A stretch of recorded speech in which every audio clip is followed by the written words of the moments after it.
kepada para peserta lelang untuk memperoleh harga atau kualifikasi tertinggi. Dan Bu Ica, hal baru yang diusung selanjutnya yaitu terkait masalah kelembagaan lelang. Jadi di dalam kelembagaan lelang ini ada beberapa hal baru yang menurut kami memang perlu dimasukkan menjadi satu norma di dalam RUU pelelang ini. Terkait kelembagaan ada 4 hal, yaitu terkait masalah pembinaan lelang, Bu Ica. Jadi pejabat lelang yang mempunyai tugas dan wewenang untuk melakukan pembinaan terhadap pengelola lelang dan organisasi profesi yang terkait dengan pelelangan gitu. Jadi nantinya ada semacam unit khusus pembina lelang. Dan kedua terkait masalah pengelolaan lelang gitu. Jadi pengelola lelang nantinya pimpinan kementerian lembaga atau Pemda yang mempunyai tugas dan wewenang untuk melakukan pengawasan terhadap penyelenggaraan lelang dan lelang pada sektornya gitu. Karena nantinya di dalam RUU lelang ini pejabat lelang bisa saja ada di Pemda, ada di kementerian lembaga dan lain sebagainya, Mbak Eca. Jadi sifatnya nantinya bukan hanya internal tapi bukan hanya internal di Kementerian Keuangan Sekju DJK, tapi nanti di kementerian lembaga dan Pemda pun rencananya akan dibuka kesempatan untuk menjadi pelelang. Dan ketiga terkait masalah hal baru terkait kelembagaan yaitu penyelenggara lelang, Ica.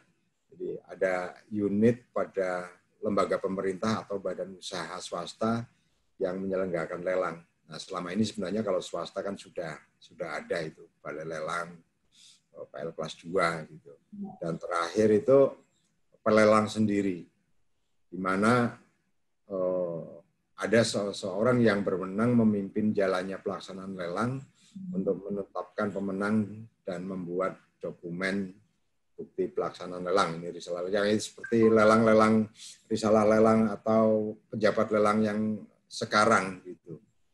Jadi itu tetap ada, cuma diperbanyak, ada di kementerian lembaga, ada di Pemda dan lain sebagainya. Dan terakhir Bu Ica, hal yang baru itu terkait masalah perlindungan hukum bagi para pejabat lelang. Karena sebagaimana kita ketahui, dalam melaksanakan lelang di lapangan, khususnya kalau lelang-lelang yang sifatnya itu eksekutorial. Nah, lelang-lelang yang sifatnya eksekutorial dan itu masuk dalam ranah hukum publik, biasanya lebih bervariasi permasalahannya dan bisa bias begitu. Misalkan pelaksanaan lelang yang mestinya ranah hukum administrasi terkadang dibelokkan juga ke area-area hukum lain yang semestinya tidak pas pada tempatnya. Nah, untuk itu diperlukan adanya satu payung untuk melindungi para pejabat lelang baik terhadap produknya maupun terhadap dampak-dampak dari apa yang dilakukan oleh pejabat lelang. Misalkan Bu Ica dalam perlindungan hukum itu, satu, misalkan lelang tidak bisa dibatalkan gitu. Kedua, kemudian pengajuan gugatan juga mestinya dibatasi gitu. Misalkan dari pelaksanaan lelang ya maksimal 5 tahun.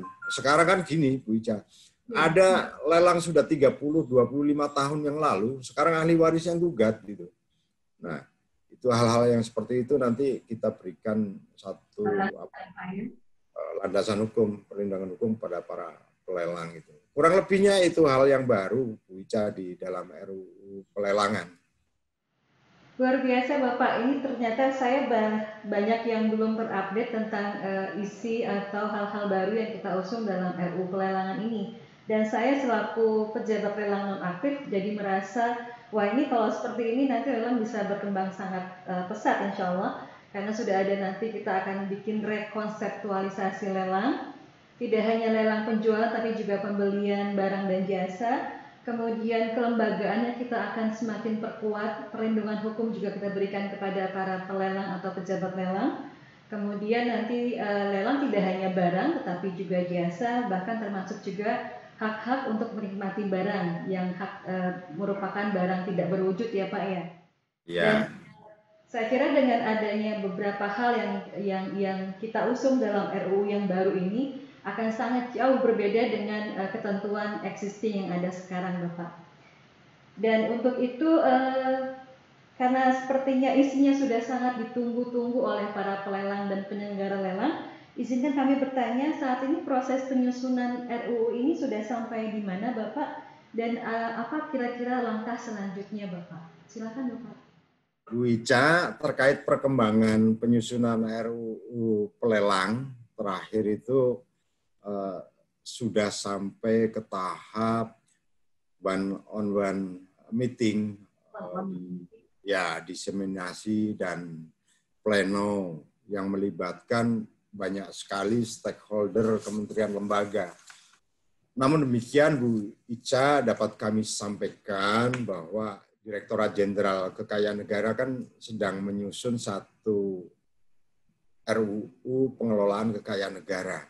Ya. Dan Pak Dirjen, Pak Isa Rahmat Tarwata, menginginkan adanya Omnibus Law di sini.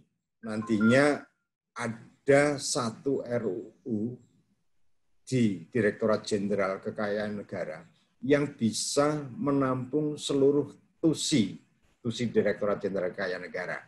Di dalamnya termasuk lelang. Nah, jadi namanya RUU Pengelolaan Kekayaan Negara.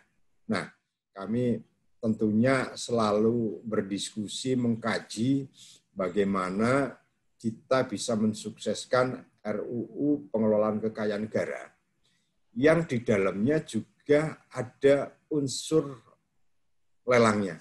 Dan kelihatannya teman-teman di Direktorat Lelang sudah menemukan tone-nya gitu, agar di dalam RUU Pengelolaan Kekayaan Negara itu masuk lelang, namun demikian nantinya lelang swasta juga terakomodir. Cita-cita kita luar biasa, nanti ke depan itu marketplace yang kita rancang untuk kebutuhan pelelang itu, karena kita mewadahi nanti ya UMKM, kemudian ya pengusaha-pengusaha kecil yang selama ini terbatas di dalam pemasarannya, nantinya bisa kita wadahi gitu dengan RUU PKN ini. Demikian Bu Ica informasi yang bisa saya berikan terkait masalah RUU pelelangan dan perkembangannya sampai saat ini. Mohon dukungan dan doanya dari teman-teman KNPK, Bu Ica. Siap Bapak, KNPK selalu siap mendukung upaya pengembangan dan pengetahuan. Baik Bapak, terima kasih sekali atas pencerahan yang luar biasa. Kita membahas sedikit tapi sangat banyak yang kita dapatkan pada kesempatan kali ini mengenai segala hal, urgensi, mengenai hal-hal baru yang kita usung, kemudian tahapan penyelesaian RUU pelelangan ini. Dan untuk itu kami sangat berterima kasih kepada Bapak atas pengetahuan dan informasi yang dibagi kepada kami, dan kami akan sampaikan nanti di Kemenko Learning Center. Semoga apa yang kita perbincangkan dalam wawancara kali ini memberi manfaat tidak hanya bagi kita, juga pada halayak ramai dan masyarakat luas. Terima kasih sekali lagi. Assalamualaikum warahmatullahi wabarakatuh, Bapak.